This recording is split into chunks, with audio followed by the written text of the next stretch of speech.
It had been a year since I left. No message, no note, no explanation. I just disappeared. Some would call that cruel. But when your heart's been crushed under the weight of betrayal, you don't think in terms of kindness. You think in terms of survival. I thought I had buried that chapter, locked it in a box, thrown away the key. But the past has a funny way of catching up, especially when it wears the same perfume, says your name in that same familiar voice, and shows up when you least expect it. The day she found me, I was just grabbing coffee. Same place, same time every morning. It was routine. Until it wasn't. I felt her presence before I saw her, like a ghost. Turned, and there she was. The woman who once promised to love me forever. The woman who broke me anyway. Froze. She looked older somehow. Not in a bad way, just worn, like life had been rough since I left. I should have felt satisfaction. I should have felt vindicated. But all I felt was cold.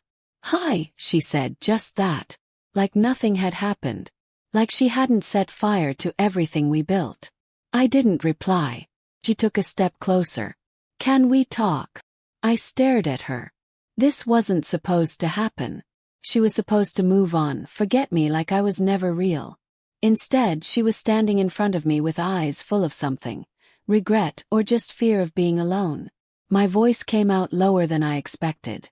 "Why now?" She blinked, looked down at her hands. "I couldn't stop thinking about you, about what I did." Clenched my jaw.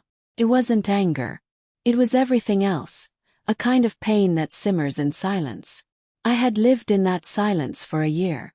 The betrayal hadn't come in a loud, crashing moment. No shouting. No hotel rooms. Just whispers. Little lies. Too many late nights. And one message she forgot to delete. I still remember the words. "I miss you already. Last night was perfect." My heart cracked like glass underfoot. That was the night I walked out. I didn't confront her. Didn't yell. Didn't give her the satisfaction of knowing how deeply she had cut me. I just disappeared. And now, here she was, trying to bring closure to a wound she had caused. "I made a mistake," she whispered. I almost laughed. Mistake. Well, mistakes are forgetting your keys.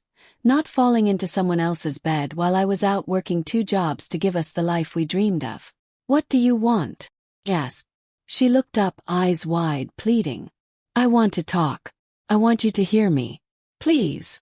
I didn't owe her anything. Not anymore. But part of me wanted to hear it, maybe not for her. Maybe for me. I nodded toward the sidewalk. "Walk with me." We didn't speak at first. Just the sound of traffic and footsteps between us. "I didn't mean for it to happen," she started. I stayed quiet. I felt lost. Alone. You were always busy. Always tired. I just wanted to feel seen. There it was, the justification. The excuse, dressed as an explanation. I had replayed this conversation in my head 1,000 times, and it still stung. "I was building our life," I said. "I was killing myself for us." She stopped walking. "I know. I see that now. I didn't back then." Her voice cracked, and for a moment I believed her. I believed the pain in her eyes. But it didn't matter. "You didn't just break my trust," I said. "You broke me." Tears welled in her eyes. "I'm sorry." He nodded. "I believe you. But sorry doesn't fix things. Sorry doesn't undo the nights I sat alone wondering what I did wrong." "I wasn't trying to replace you," she said. "It was a moment, a stupid, weak moment." "That moment destroyed us," I replied. Silence. She reached into her pocket, pulled out a letter. "I wrote this a month ago. Couldn't find the courage to send it. Took it. Didn't read it. Just held it. I'm not here to get you back," she said finally. "I just needed you to know that you mattered.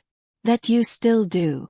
And then she stepped back, waiting, maybe hoping I'd say something, reach out, invite her back in. But I couldn't. Because love doesn't survive betrayal. Not always. Sometimes it just dies quietly. I looked at her one last time. "Take care of yourself." Her face broke, but she didn't fight it. She nodded, and she walked away. This time I watched her go. No anger. No pain. This peace. Closure doesn't always come in the form of a second chance. Sometimes it's a knowing that you were strong enough to leave and wise enough not to return. I walked home that day lighter than I had been in months. Not because I forgave her, but because I finally forgave myself.